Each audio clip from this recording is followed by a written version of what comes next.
Thanks for spending the time with us this afternoon. My name is Ken Koo. I'm with a marketing company called Imagineity, based in Dallas, Texas. I'm Jason Bonner. I'm the social media manager at Imagineity, so I work pretty closely with Ken to develop and design social media strategies for a lot of our clients. So today we're going to talk a little bit about media and what it means to your business. How many people have a Facebook account? Show of hands. About half, more than half. I love it. Fantastic. That's awesome. Let's start with kind of like the really boring stuff. What is social media? I'm going to read it because it came from Wikipedia and I have to give them credit. Social media refers to the means of interactions among people in which they create, share, exchange, and comment contents among themselves in virtual communities and networks. I didn't write it. It's what they have on Wikipedia. Does anybody know what Wikipedia is, first of all? Has anybody used it? All right, we have a seasoned crowd. All this stuff is just table stakes for everybody. More interestingly, social media. Let's focus on the big four. Does everybody recognize some of these icons up here? Yeah? What's that one over there? That monster to the left. No? Facebook, thank you. Facebook, that's the big one. Yeah. Does anybody see the red one there, the second one? Pinterest? Yeah, very good, Pinterest. And the third one, anybody? Twitter, everybody knows that one. YouTube, self-explanatory. We made that one too easy. We put the name on the chest. Those are really the big four. If you're going to focus and concentrate on something, we strongly encourage you to take a look at these 4 social media tools that are out there. And of course, many of you are probably already on them. I saw the show of hands. You're already out there on Facebook, but a lot of businesses may not be out there. That's different than, personal usage. And we'll talk a little bit about that. Some of the other interesting social media outlets out there, a lot of traction. Blogger, the little orange one with the B, for blogging. If you want to write some interesting content about your company's products or services. The G+ up there, the red one, Google+, becoming more and more popular, especially if you use Google and search engine marketing, search engine optimization. Google+ has become very important. It's very tightly integrated now with Google Places. When people search for you, to look for your location, if you have a brick and mortar. Show of hands, how many actually have physical stores? About half. How many have just online stores? 2, 3, awesome. So a lot of people with stores here. So this will be a great session for you to learn about all these different these channels, and then some of our recommendations around tools and tips and techniques on how to leverage social media. Some of the other ones up there, does anybody recognize what that T one is? It's a little obscure, bonus points. No? That one's Tumblr. Tumblr is also a content-rich media type of blogging tool that you can use. Very similar to Blogger, but I would suggest you check that out. It gets a lot of traffic. And anybody recognize the little in up there? Mm-hmm. LinkedIn? LinkedIn? Yeah, professional networking tool. Very good in terms of, hey, everybody, if you have stores, you probably have employees. Taking a look out there for setting up your company and looking at recruiting, as well as positioning your organization out there in terms of products and services. Very helpful there. The big W in the middle, Wikipedia, we already talked about that. The world's biggest online encyclopedia.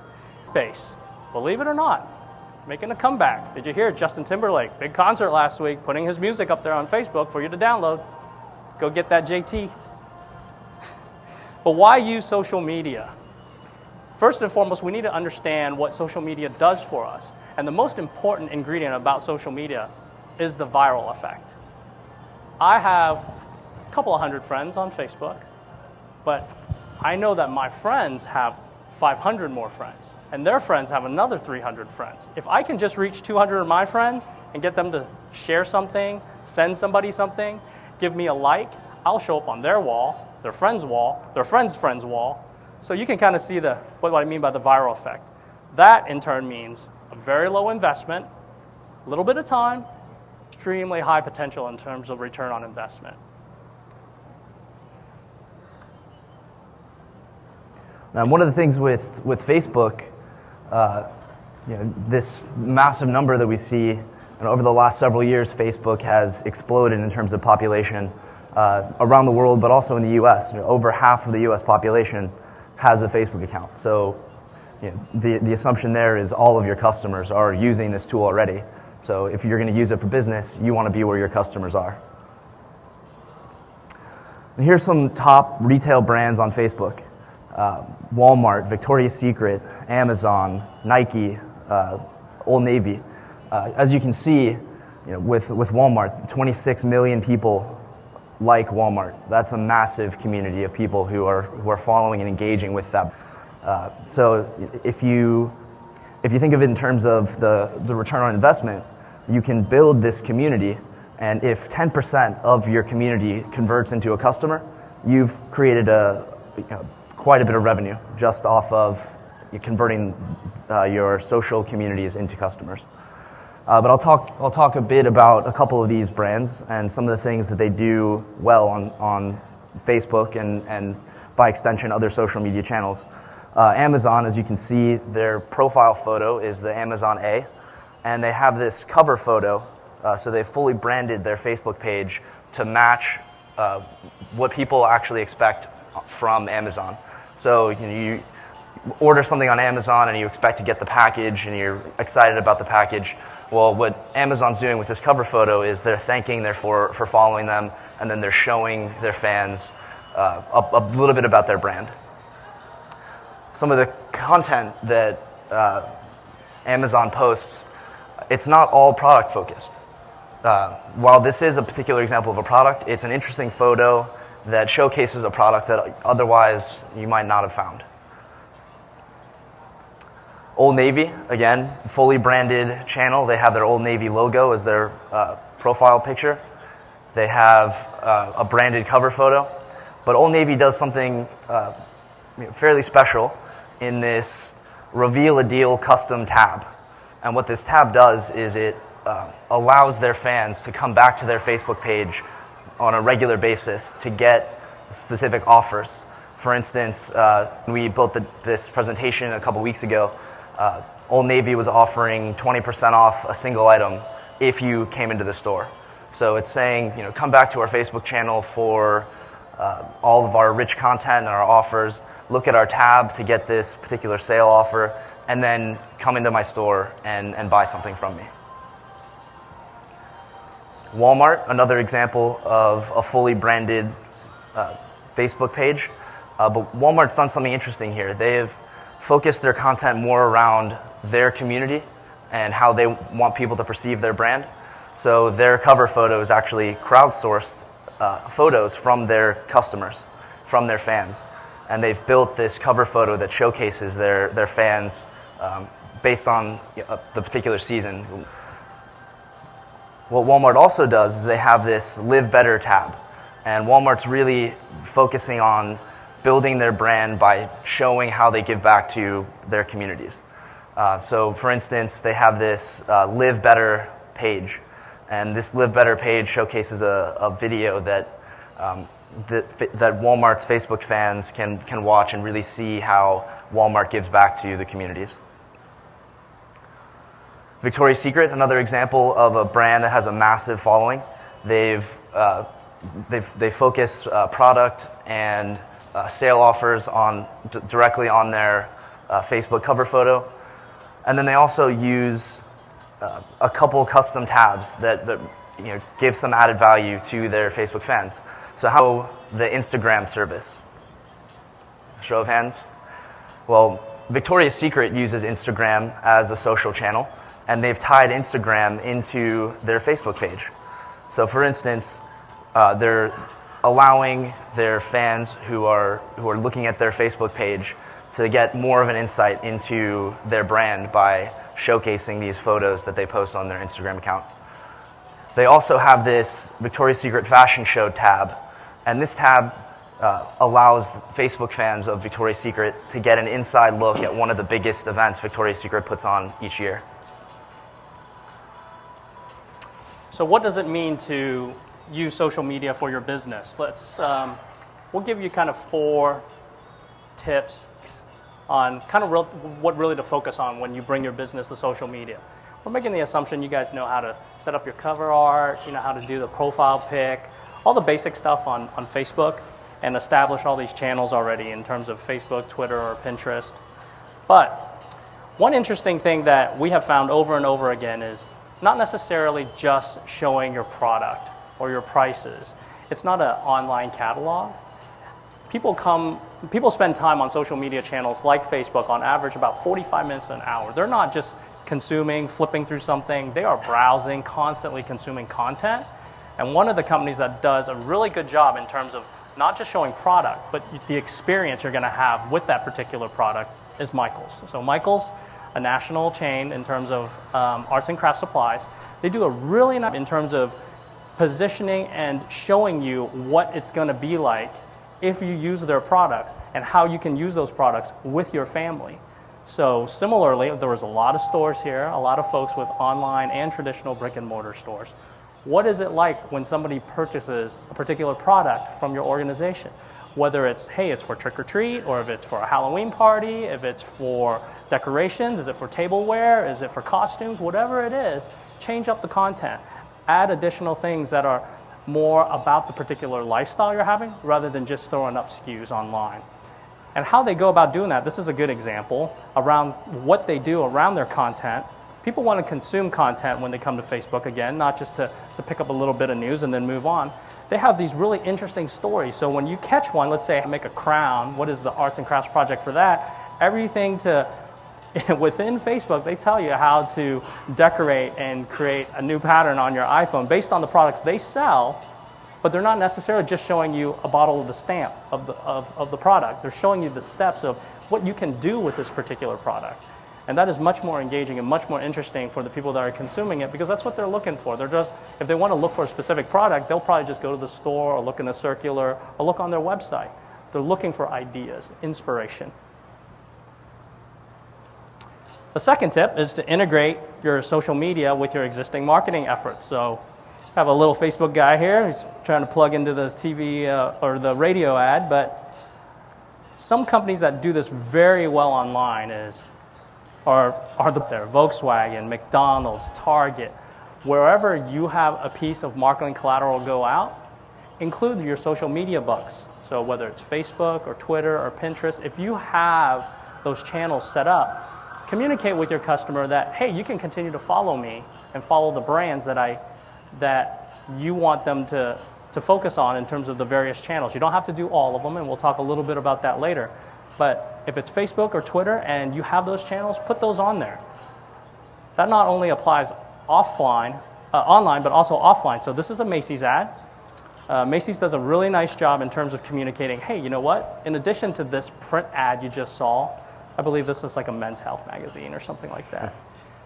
We're also available for you to follow on Twitter, on Facebook. We have a blog at Macys.com.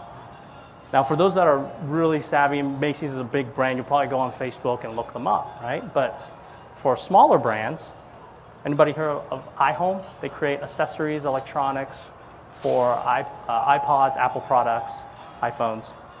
They do a nice job in terms of communicating with their print ad a little bit more information. They put the bugs out there, but they also put the link. Make it easy for your customers to find you. And then the last example, a high-end watch manufacturer called Hublot, they actually put the entire link on the ad itself. So take a little bit of time in terms of thinking whether it's a flyer, a leave behind, something you put in the bag when your customer leaves, just to add those little elements in terms of promotion to get that community built up through offline channels as well as online channels. The third thing we'll talk about is plan ahead. Obviously, this Halloween Party Expo happens every January. The amount of time required to plan this particular event ahead has got to be a monumental task. Similarly with the Halloween season, we all know everybody's here to talk about Halloween. How far ahead do you plan ahead in terms of marketing? When we work with our customers, it's typically we start talking to them about Halloween in July. So plan ahead in terms of what you think you're going to say, what you think you're going to promote, who you're going to say it to, and how are you going to say it with those various pieces of content. Last but not least, you'll have this all the time. Oh, my costume is the wrong size, and then they post it on Facebook, and then You're on Facebook. Oh, let me take care of this for you. That'd be great. Oh, thanks so much. My party's next week. You saved my life. This happens every day. Whether you are out there or not, your customers are having conversations about you, believe it or not.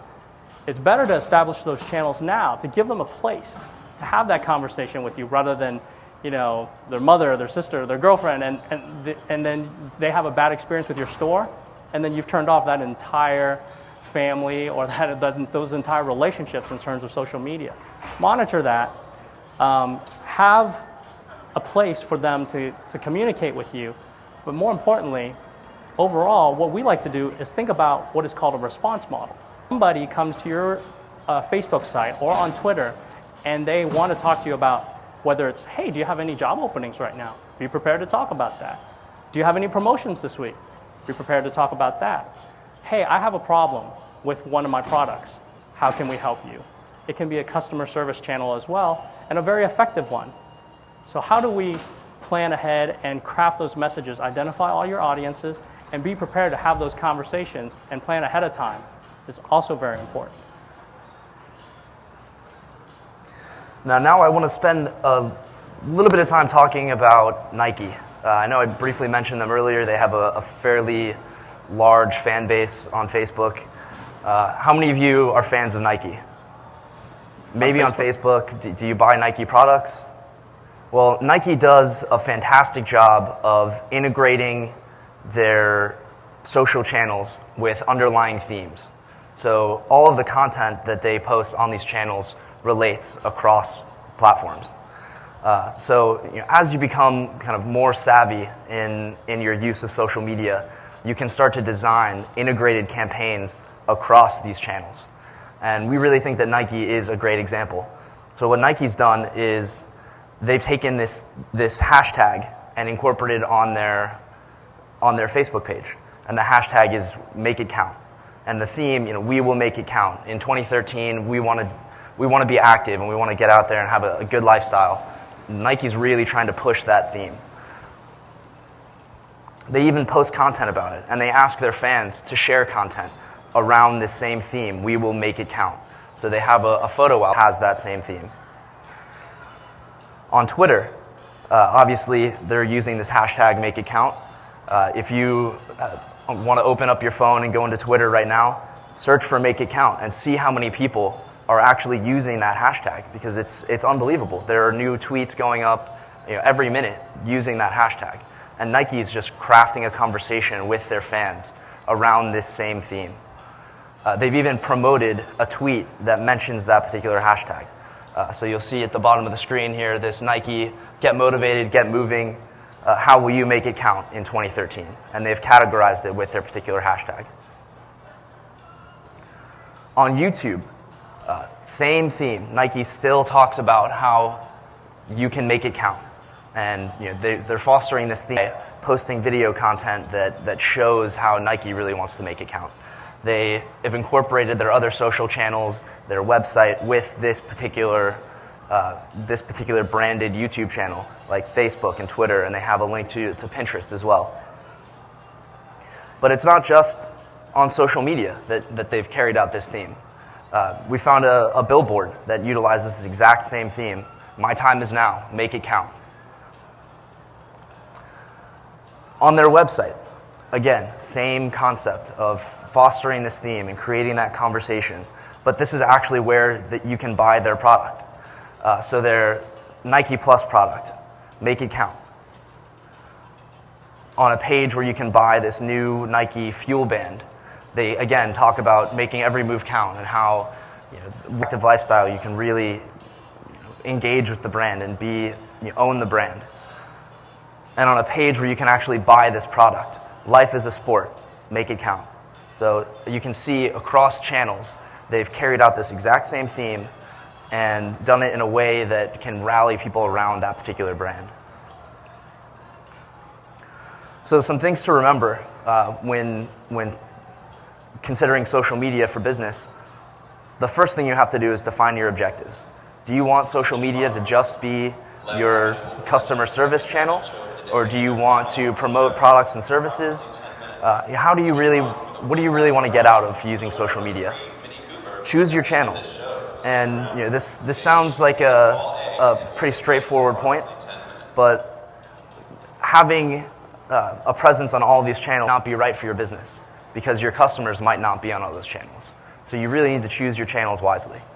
And then start slowly. It'll take time to get acclimated with how your fan base really wants to engage with you and to see the content that you post on your social channels. So start slowly. Be consistent. If you do have multiple social channels, ensure that your branding and the way that you talk to your fans is the same across these channels. And finally, have fun. Because if you have fun, your fans are going to have fun too. So with that, we can open it up to any questions you may have.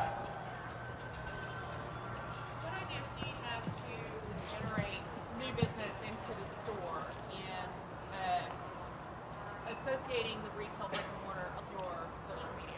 So you're talking to the party crowd, so giving you the party scene, that would be great. Okay, great. So the question was, how do you tie social media usage into your brick and mortar stores? And if we could tie it to a party theme, that would be great. I think there's a lot of different ways to do that. First of all, let's make the assumption that you already have the Facebooks and the Twitters available to you.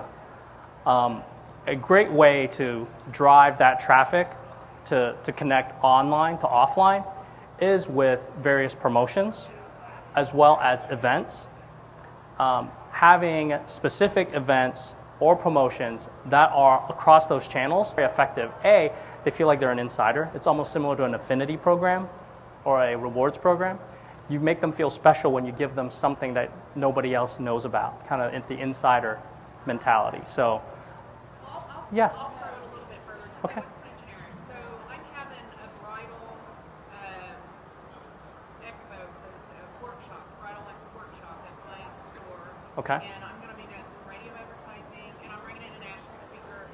So I have radio advertising, and I want to, get it on Facebook, which we have right now about 430 followers, and I would say that I'm probably within the last 6 months, that's probably a 20% increase reaching that 4 mark, just because I do see a difference whenever we're a little bit more active. But so if I like the idea of what you showed with Old Navy, showing like The reveal deal. and like a coupon or something like that. But like, what would I call promotion? Would I call it like bridal expo or whatever in that little box for Facebook? You know what I'm saying? Where it said reveal the deal. I don't know. Right. I think one of the ways that would really help get that idea of coming to the store for this expo out there and using social media to do it is to give your fans kind of an inside look at what they can expect. So, yes, there might be a flyer that says, we're having a national speaker and this is what our event's about. But giving them kind of that added value of, if you come into our store for our event, not only are you gonna learn about the speaker, but you're gonna have an opportunity to get a book signed, or maybe you can buy this product and you'll get a coupon.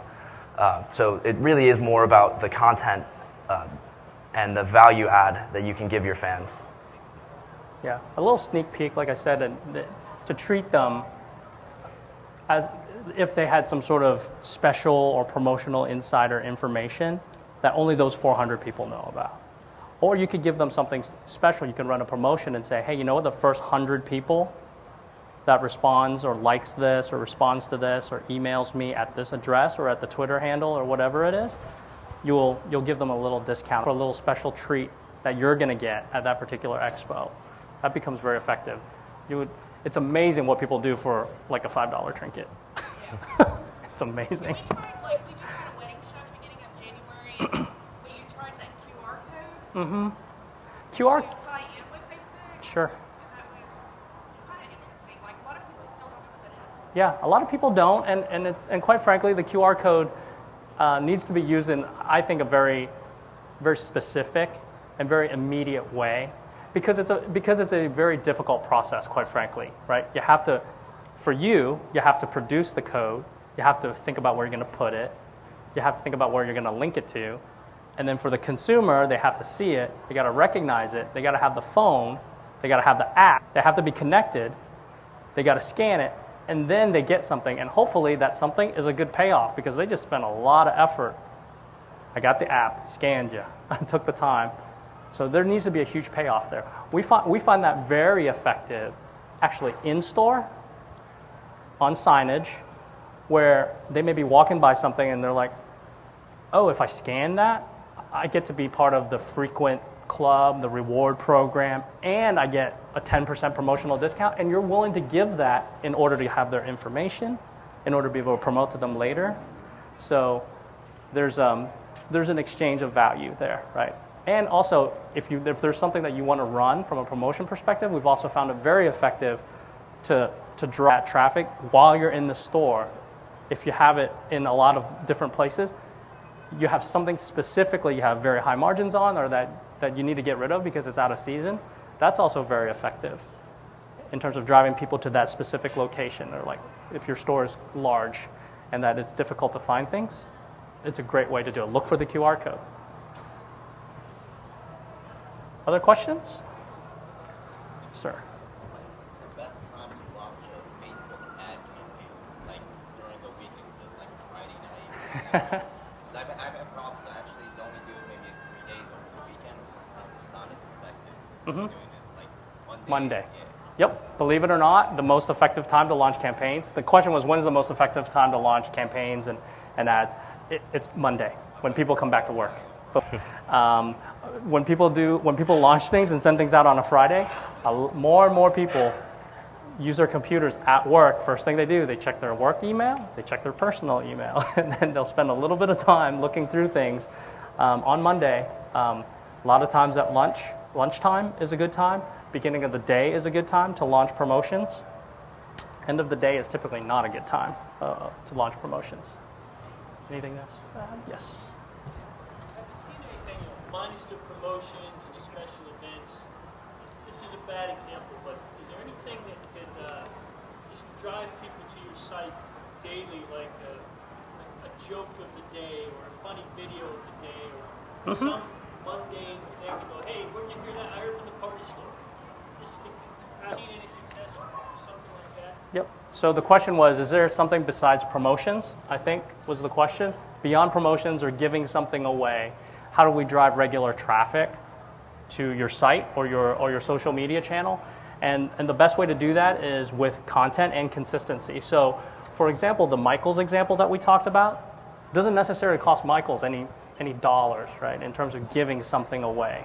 But they were able to create something in terms of content that if you do it on a regular basis, let's say it's Creative Monday, whatever it is, if you're consistent about it throughout your cycle of promotions and marketing, they'll come back to you time and time again for that specific creative piece of content. So whether it's a tech like Michaels does to show you how to build arts and crafts, or if it's something else that has to do with your particular business.